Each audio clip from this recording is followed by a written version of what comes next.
Okay. तो इस type से हम लोग डिस्कस कर रहे थे कि अगर दो क्वाड्रपोल फोनोन्स को कंबाइन करेंगे तो टोटल पॉसिबल स्टेट्स 25 आती हैं, बट ड्यू टू क्योंकि फोनोन तुम्हारा एक बोसोन है, देन तुम्हें केवल सिमेट्रिक स्टेट्स ही पॉसिबल होंगी, एंटी सिमेट्रिक स्टेट्स पॉसिबल नहीं होंगी। तो जो भी एंटी सिमेट्रिक स्टेट्स हैं उनको तुम कंबाइन करोगे उनके अपोजिट से, उनको सिमेट्रिक बनाने के लिए। तो हमने यहाँ पे 25 जो स्टेट्स हैं इनमें से देखा कि जो +4 है वो तो उसके करस्पॉन्डिंग 2+2+ है, ये सिमेट्रिक स्टेट है, इसके करस्पॉन्डिंग 1 स्टेट पॉसिबल होगी। +3 के करस्पॉन्डिंग 1 2 एंड 2 1 दोनों ही है और दोनों ही एंटी सिमेट्रिक है, दोनों का कॉम्बिनेशन सिमेट्रिक हो सकता है, इसलिए इन दोनों का कॉम्बिनेशन लेंगे और 1 स्टेट फिर से पॉसिबल होगी इसकी। ठीक है।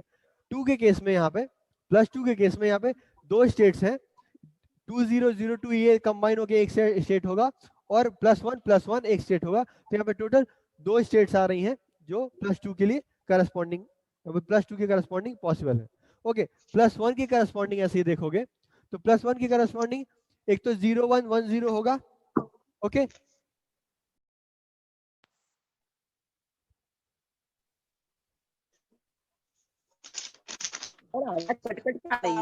ओके। ये बार बार मतलब डिस्टरप्ट हो रहा है, अगर तुम चाहो तो क्लास कैंसिल करते हैं, नहीं तो कंटिन्यू करते हैं, बताओ क्या करें।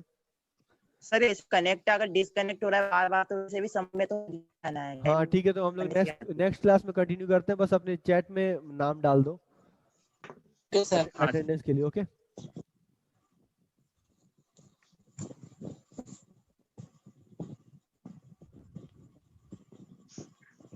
I don't see chat. Okay, सब अपने अपने चैट में एक बार अटेंडेंस के लिए नाम डाल दो।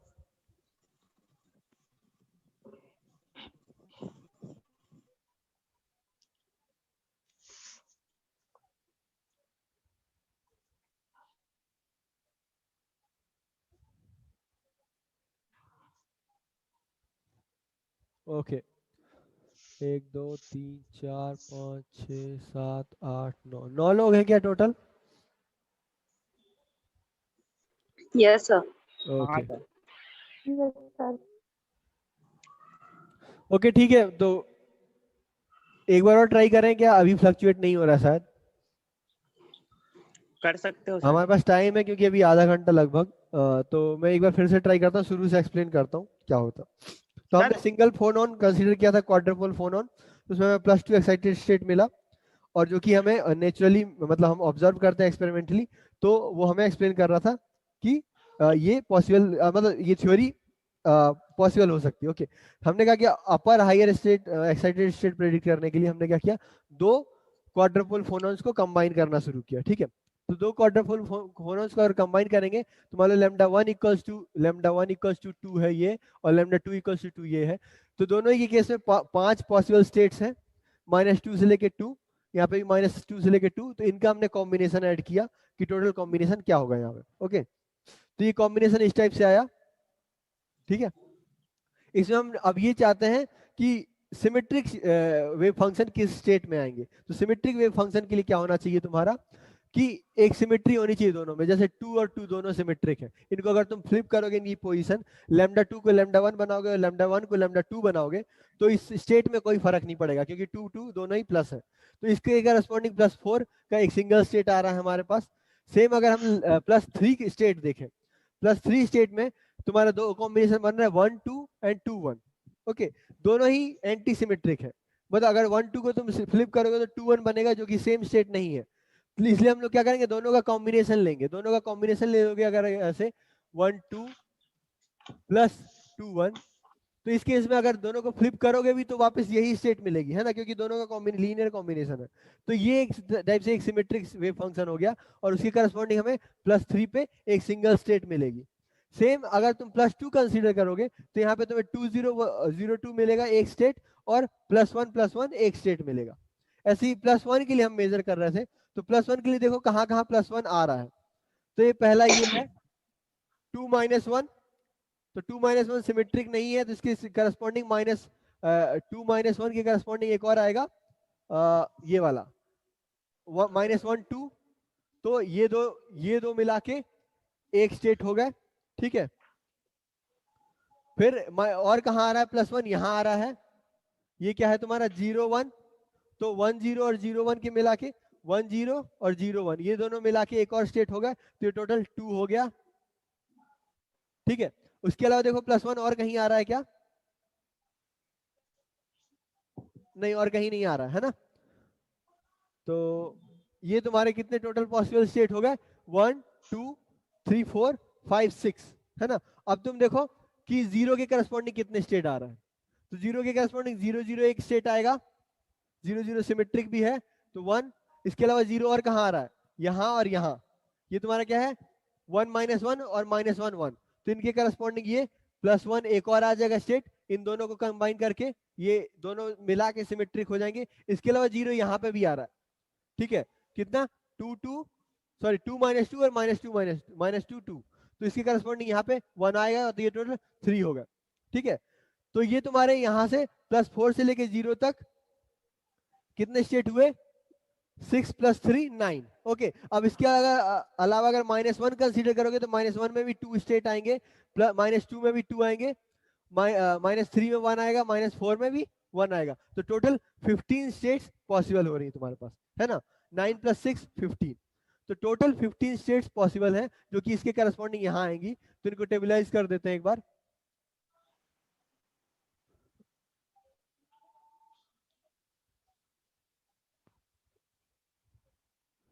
तो लैम्डा इक्वल्स टू 2 के लिए, सॉरी लैम्डा टोटल जब 4 होगा, लैम्डा टोटल 4 कब होगा? जब लैम्डा 2 कंबाइन होंगे। तो इसके करस्पॉन्डिंग तुम्हारे -4 -3 -1 2 -1 0 1 2 3 4, इस टाइप से स्टेट्स मिल रही हैं। लैम्डा इक्वल टू 2 के लिए -2 -1 0 1 2 मिल रहा है, और लैम्डा इक्वल टू 0 पे केवल 0 मिल रहा है। तो ये टोटल 15 स्टेट्स तुम्हारे पास पॉसिबिलिटी है, और ये 15 स्टेट पॉसिबल है इसलिए तुम्हारे पास 15 एक्साइटेशन स्टेट होगी। तो ग्राउंड स्टेट तुम्हारा 0+ होगा, इसके बाद तुम्हारा 2+ ये होगा, उसके अलावा यहाँ पे आ जाएगा तुम्हारा 2+ 0 2-। ओके, या फिर तुम यहाँ पे ऐसे लिख सकते हो कि 2+ 0 2+ एंड 4+। इसके अलावा और हायर स्टेट्स होंगी। तो ये जो तुम्हारा है इसको हम लोग क्या बोलेंगे? सिंगलेट, और इसको बोलेंगे ट्रिपलेट। ओके, सिंगलेट और ये ट्रिपलेट तुम्हारा 0 2+ 4+, और ये ट्रिपलेट है, इनकी एनर्जी सेम भी नहीं होगी, इनकी एनर्जी स्लाइटली डिफरेंट होगी, बट 2+ से ट्वाइस होगी। तो इनकी एनर्जी, अगर ये एनर्जी गैप देखो, ये तुम्हारा एनर्जी ट्रिपलेट है और ये एनर्जी सिंगलेट है। तो energy singlet 2 times of energy singlet will be equals to approximately equal to energy triplet. ठीक है, तो ये प्रिडिक्ट कर रहा है लिक्विड ड्रॉप मॉडल, और हम एक्सपेरिमेंटली जब ऑब्जर्व करते हैं तो हमें मिलता है कि हाँ ये एक्यूरेट है। जो ट्रिपलेट एक्साइटेशन स्टेट्स होते हैं उनकी energy twice of the singlet होती है। ओके, तो इसलिए मतलब ये एक सक्सेसफुल प्रिडिक्शन है लिक्विड ड्रॉप मॉडल का। ओके, अब हम लोग और हायर स्टेट्स प्रिडिक्ट करने के लिए क्या कर सकते हैं? 3 क्वाड्रपोल फोनोन्स को कंबाइन कर सकते हैं, उसमें और कॉम्प्लिकेटेड चीजें हो जाएंगी और ज्यादा मल्टीपल स्टेट्स बनेंगे, इसलिए हम उस ऑर्डर पे जाएंगे नहीं। लेकिन अगर तुम कैलकुलेशन करना चाहते हो तो तुम कर सकते हो। ठीक है, तो उस केस में क्या होगा? तुम्हें वो टेबल बनाई थी, वो 3 डायमेंशनल टेबल बनेगी, λ1 λ2 λ3 ऑल 3 पॉसिबिलिटीज। तो उतने सारे परम्यूटेशंस होंगे, उतने सारे अरेंजमेंट होंगे, और उसमें तुम्हें सिमेट्रिक वेव फंक्शन को छांटना होगा। ठीक है, तो उसमें हम जाते नहीं है। नेक्स्ट आता है तुम्हारा ऑक्टापोल मोमेंट, लैम्डा इक्वल टू 3। ठीक है, तो लैम्डा इक्वल टू 3 मैंने ऑक्टापोल फोनोन दिखाया था किस टाइप से होगा।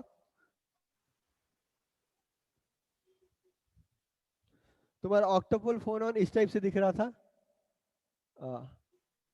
अगर ये तुम्हारा स्फीयर है तो ऑक्टापोल फोनोन इस करस्पॉन्डिंग लैम्डा इक्वल टू 3 आएगा। तो तुम्हारा ग्राउंड स्टेट जो है कि 0+ है, इससे अगर तुम लैम्डा 3 अप्लाई करोगे तो तुम्हारा आ जाएगा 3, पैरिटी क्या होगी? माइनस, है ना। तो ये एक एक्साइटेशन स्टेट होगा जो कि ऑब्जर्व किया जाता है एक्सपेरिमेंटली। तो इसका मतलब ये ऑक्टापोल भी कंट्रीब्यूट करेगा। इसके अलावा तुम इसके कॉम्बिनेशन ले सकते हो, इसके हायर ऑर्डर टर्म्स ले सकते हो। वो सारे एक्साइटेशन स्टेट न्यूक्लियाई में मतलब most of the time predict किए जाते हैं। तो इसलिए तुम्हारा जो लिक्विड ड्रॉप मॉडल का ये वाइब्रेशन मोड है, ये काफी सक्सेसफुल मॉडल है। ठीक है, और ये एग्रीमेंट मतलब ये A < 150 के लिए गुड एग्रीमेंट। ठीक है,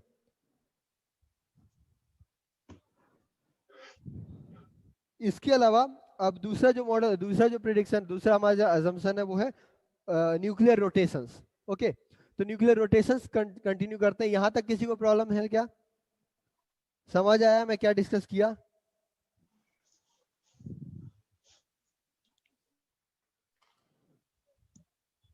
एनीबडी? सब छोड़ के चले गए क्या? नहीं है सर। ओके, नहीं है सर, यही है। कोई प्रॉब्लम नहीं है ना?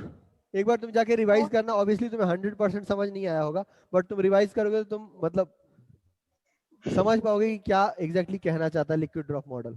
ठीक है, ओके। तो अगर तुम्हें एग्जाम में आता है तो तुम्हें ये सब सारी चीजें तुम्हें डिस्क्राइब करनी होंगी एटलीस्ट, मतलब क्योंकि तुम्हारा 17 मार्क का कि 18 मार्क का एक क्वेश्चन आता है। तो अगर लिक्विड ड्रॉप मॉडल तुम्हें एक्सप्लेन करने आता है तो तुम्हारे पास लिखने के लिए काफी कंटेंट होगा। तुम वाइब्रेशन लिखो, फिर रोटेशन लिखो, अगर कम पड़ता है तो तुम उसमें बाइंडिंग एनर्जी कर्व भी लगा दो। तो दूसरा होता है क्या? Nuclear rotations.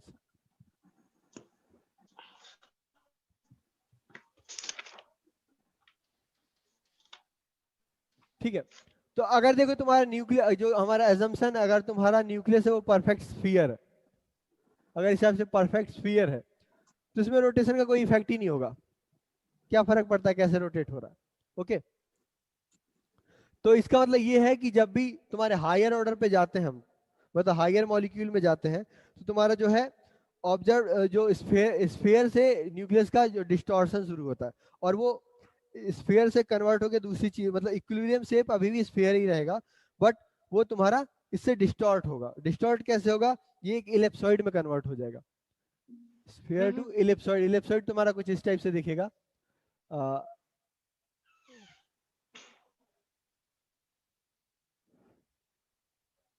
ओके इस टाइप से। तो यहाँ से तुम्हारे इस टाइप से दिखेगा।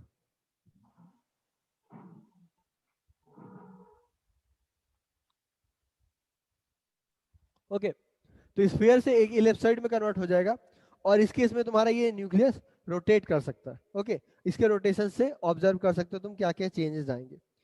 तो ये डिफॉर्म, इसको हम लोग ये भी बोलते हैं deformed nuclei, deformed.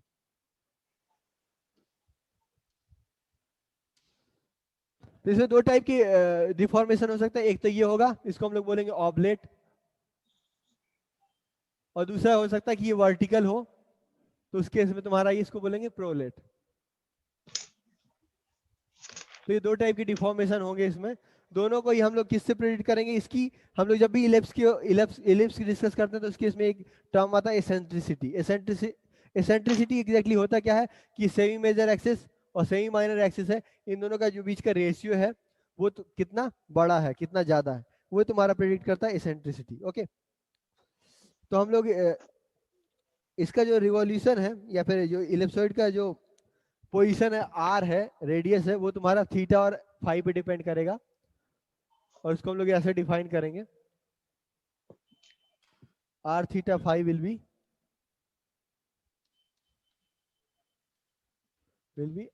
Are average into 1 plus beta. इसमें भी तुम्हारा Y L M theta phi से होगा। 2 0 क्यों ले रहे हैं? क्योंकि इलिप्सॉइड के लिए फिक्स है 2 0। ठीक है, यही तुम्हारा इलिप्सॉइड डिफाइन करेगा। y equal to L equal to 2 पे ही इलिप्सॉइड होता है, और वहां पे भी 0। ठीक है, क्योंकि तुम्हारा एल इक्वल टू 0 तुम्हारा स्फीयर होता है, एल इक्वल टू 2 तुम्हारा इस टाइप से होगा, ये आएगा एक, और फिर ये इस टाइप से आता है। ठीक है, तो एल इक्वल टू 2 में 2 0 ये तुम्हारा ये इलिप्सॉइड का फिगर देता है। ओके, इसको एक बार चेक करना, स्फेरिकल हार्मोनिक्स मैंने प्रेजेंटेशन में ऐड किया था ये शेप्स, तो एक बार तुम्हें रिवाइज हो जाएगा। और ये डिपेंड करेगा तुम्हारा थीटा और फाई पे। ये तुम्हारा टर्म होगा। ये बीटा जो है इसको हम लोग बोलते हैं डिफॉर्मेशन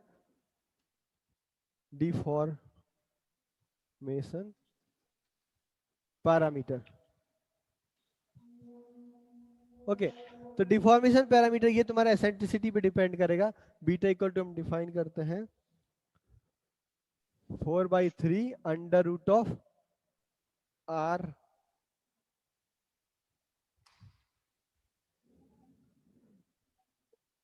डेल्टा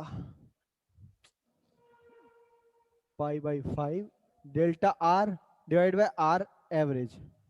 ठीक है, तो डेल्टा आर तुम्हारा क्या होगा, रेशियो मतलब डिफरेंस होगा semi major axis minus semi minor axis, और आर एवरेज तुम्हारा क्या होगा, सिंपली आर एवरेज हम अभी भी वही ले रहे हैं, R average equal to R naught A to power 1/3। देखो ये एजम्पशन अभी इतना एक्यूरेट नहीं है क्योंकि हमारा एग्जैक्ट स्फीयर नहीं है वो।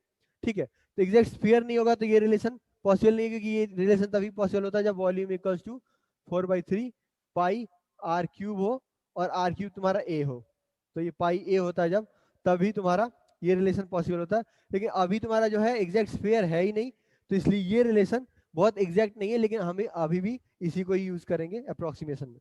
ओके, तो इस केस में क्या होगा, जब भी तुम्हारा बीटा ग्रेटर देन 0 होगा, बीटा ग्रेटर देन 0 ये तुम्हारा होगा इलोंगेटेड प्रोलेट, और जब भी बीटा लेस देन 0 होगा तो ये ऑबलेट होगा।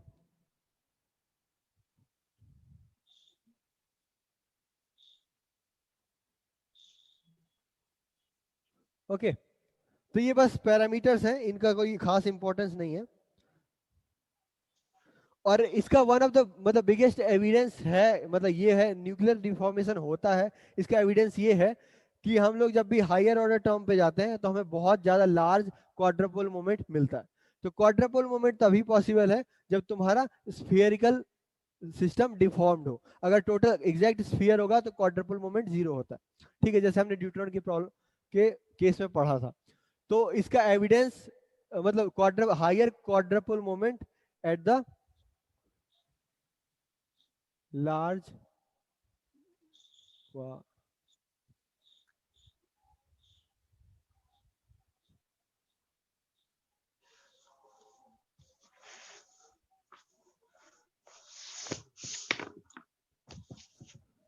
ऑफ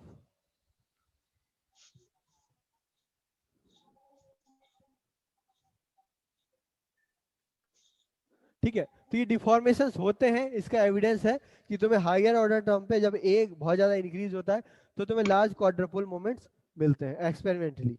ठीक है, तो इस चीज को हम लेके कंटिन्यू करेंगे। तो अब इसकी एनर्जी कैसे डिफाइन करेंगे, मतलब क्वाड्रपोल एग्जैक्टली क्वाड्रपोल टर्म डिफाइन ऐसे होता है यहाँ पे, इसको तुम रिलेट कर सकते हो क्वाड्रपोल टर्म को डिफॉर्मेशन से। ये मैं मिटा दूं ना, ये इक्वेशन, ये मैं इक्वेशन मिटा रहा हूँ। Okay,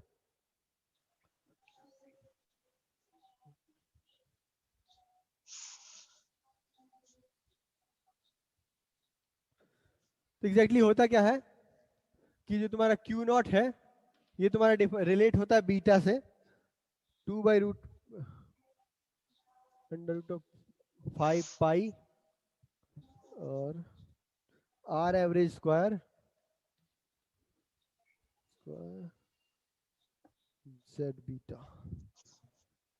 Z beta into 1 plus some 0.16 beta. ठीक है, तो ये तुम्हारा रिलेट कर सकते हो बीटा, जो अमाउंट ऑफ डिफॉर्मेशन है वो तुम्हारा क्वाड्रपल मोमेंट को कितना कंट्रीब्यूट करेगा, वो तुम्हारा जेड और बीटा का ये रिलेशन है। अब क्या होता है कि ये जो क्यू नॉट है ये रेस्ट फ्रेम में है, न्यूक्लियस रेस्ट फ्रेम में है, लेकिन जब भी हम मेजरमेंट लेते हैं तो वो लेबोरेटरी फ्रेम में होता है और उसमें न्यूक्लियस मूव कर रहा होता है, तो उसको हम लोग क्यू बोलेंगे। और क्यू को हम लोग रिलेट कर सकते हैं क्यू नॉट से, मतलब बस रेफरेंस फ्रेम को चेंज करके। और जब हम ये देखते हैं तो ये हमें काफी एग्रीमेंट में मिलता है कि हाँ जो मतलब ये रिलेशन है ये काफी अच्छे से डिफाइन करता है लार्ज क्वाड्रपोल मोमेंट को। ओके, तो ये एक टाइप का एविडेंस हो गया कि जो तो हम पढ़ रहे हैं वो एग्जैक्टली सही लाइन में जा रहा है। ठीक है, तो अब मान लो इसका हम लोग काइनेटिक एनर्जी डिफाइन करते हैं, जो भी एनर्जी होगी वो काइनेटिक एनर्जी ही होगी। तो काइनेटिक एनर्जी कैसे डिफाइन करेंगे किसी भी डिफॉर्म स्टेट का, तो हम लोग इसको प्रॉपर क्लासिकल एनालॉग में जाते हैं। Energy of a rotating body क्या होगी, आई, जो कि आई तुम्हारा होगा moment of inertia omega square. ठीक है, आई यहाँ पे क्या है, मोमेंट ऑफ इनर्शिया। ठीक है, तो आई तुम्हारा मोमेंट ऑफ इनर्शिया है, तो एनर्जी जो काइनेटिक एनर्जी होगी वो होगी क्या, आई ओमेगा स्क्वायर। अब आई को तुम एल से रिलेट कर सकते हो सिंपली, कैसे, अगर एंगुलर मोमेंटम एल है तो एल इक्वल्स टू क्या होगा, आई ओमेगा। तो यहाँ पे अगर इसको रिप्लेस करो तो ई तुम्हारा क्या हो जाएगा, सिंपली एल स्क्वायर बाई 2 आई है ना। ये तुम्हारा हो गया क्या, एनर्जी। अब इस एनर्जी, ये तुम्हारा क्लासिकल मैकेनिक्स में ये एनर्जी आएगी। अब इसका क्वांटम एनालॉग अगर हम लिखना चाहें तो एल स्क्वायर क्या होता है, simply H cross square L into L plus one.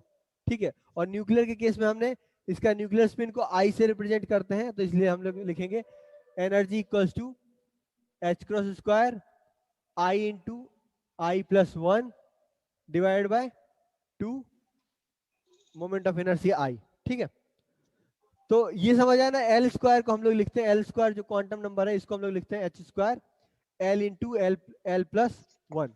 ठीक है, और एल तुम्हारा न्यूक्लियर के केस में आई है, कैपिटल आई है, क्योंकि हम लोग न्यूक्लियर स्पिन को हमेशा कैपिटल आई से रिप्रेजेंट करते आए हैं। तो ये तुम्हारा एनर्जी का फॉर्म हो गया। ठीक है, तो अब इस वैल्यू से तुम आई की वैल्यू जस्ट पुट करो और एनर्जी प्रेडिक्ट कर सकते हो। तो तुम्हारा एनर्जी जो होंगी, मान लो आई इक्वल टू 0 है, तो उस केस में ये तुम्हारा क्या होगा, सिंपली 0 होगा, है ना।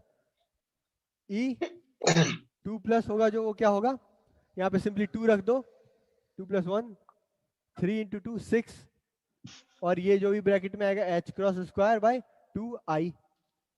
ऐसे ही E4 प्लस जो होगा वो क्या होगा, 4 इंटू 5 20 ब्रैकेट ई 6 प्लस आएगा और E8 प्लस आएगा। तो ये तुम लोग लिख सकते हो, है ना। एग्जैक्टली बस क्या करो, यहाँ पे 8 या फिर 6 रखो और उसको कैलकुलेट कर लो, और ब्रैकेट वाली टर्म सेम रहेगा। तो जब भी हम ये एनर्जी मेजर करते हैं, ठीक है, तो 2 मिनट, ओके, तो हम जब ये एनर्जी मेजर करेंगे तो तुम्हें मतलब स्पेशली आता है फॉर 4 प्लस, ये तुम्हारा आएगा 305 kilo electron volt. For 6 plus आएगा 640 किलो इलेक्ट्रॉन वोल्ट, और ये आएगा तुम्हारा 1097 किलो इलेक्ट्रॉन वोल्ट। ठीक है, तो ये तुम्हारे मेजर्ड वैल्यू है। ओके, ये थ्योरेटिकली मेजर कर रहे हैं हम यहाँ से। जब एक्सपेरिमेंटली इन चीजों को मेजर करते हैं तो एनर्जी थोड़ा डिफरेंट आती है, और इसकी एनर्जी आती है एक्सपेरिमेंटली आती है 300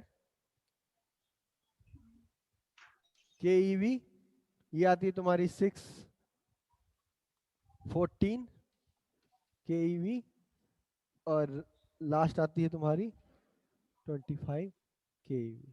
ये नॉन वैल्यूज है, इसके ऊपर हमने मतलब वैल्यू हमें पता नहीं एग्जैक्टली, लेकिन कंपेयर करने के लिए ये 3 वैल्यू सफिशिएंट है। या फिर हो सकता है ये एग्रीमेंट में है, ये भी एग्रीमेंट में है, ये डिसएग्री कर रहा है। तो ये जो डिफरेंस आ रहा है ये बहुत स्मॉल है। इसका मतलब ये तो है कि मॉडल हम मतलब मॉडल प्रिडिक्ट कर रहा है चीजें, लेकिन बहुत एक्यूरेटली प्रिडिक्ट नहीं कर रहा। तो इसका मतलब कुछ एरर्स है।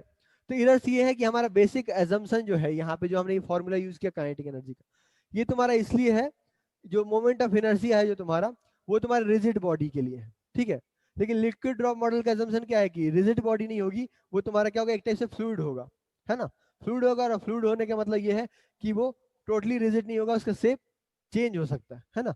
तो ये रिजिड बॉडी एजम्पशन हमारा टोटली परफेक्ट नहीं है, और हम लोग इसीलिए कंपेयर करेंगे कि अगर इसको टोटली फ्लूइड एज्यूम करें तो क्या चेंजेस आएंगे, टोटली रिजिड एज्यूम करें तो क्या चेंजेस आएंगे। तो मान लो कि तुम्हारा न्यूक्लियस है वो टोटली रिजिड बॉडी है, तो रिजिड बॉडी के केस में मोमेंट ऑफ इनर्शिया क्या होगा, सिंपली अगर मान लो रिजिड के केस में आई रिजिड होगा जो तुम्हारा, वो होगा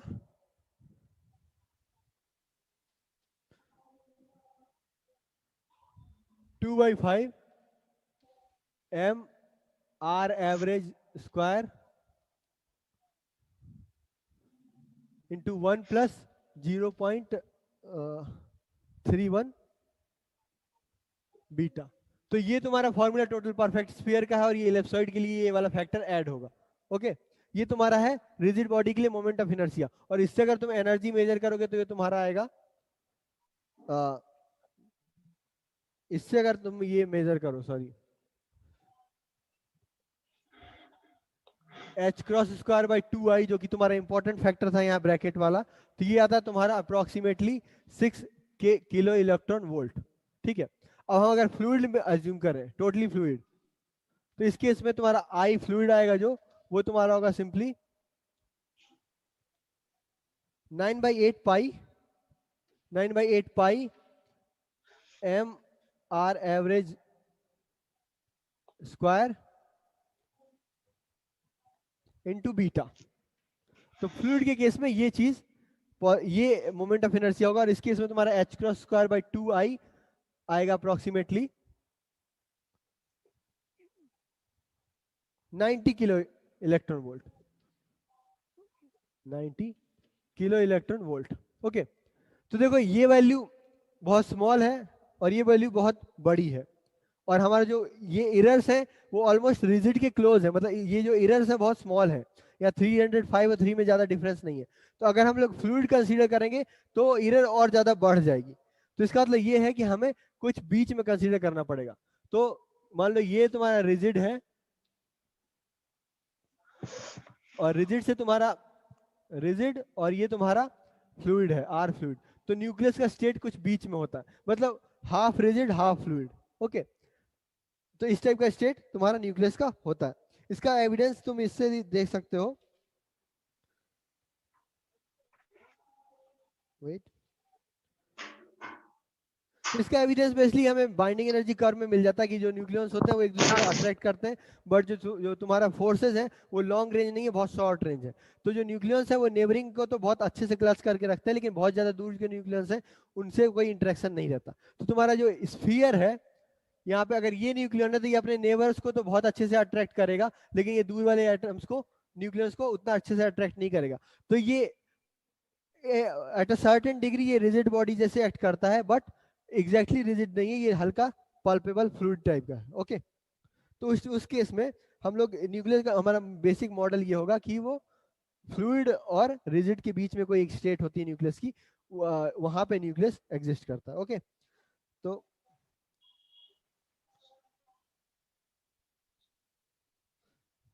नेक्स्ट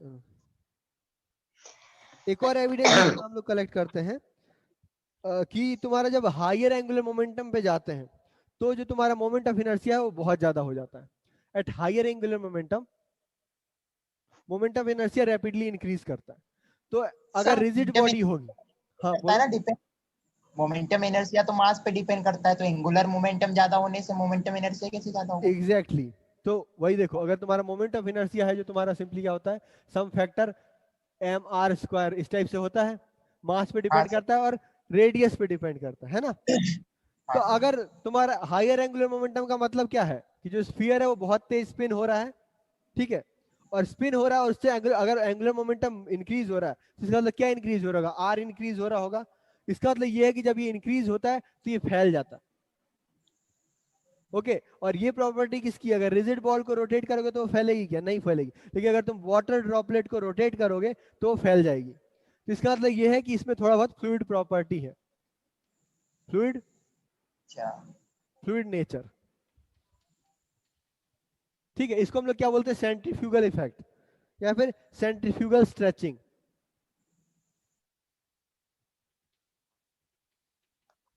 फ्यूगल स्ट्रेचिंग।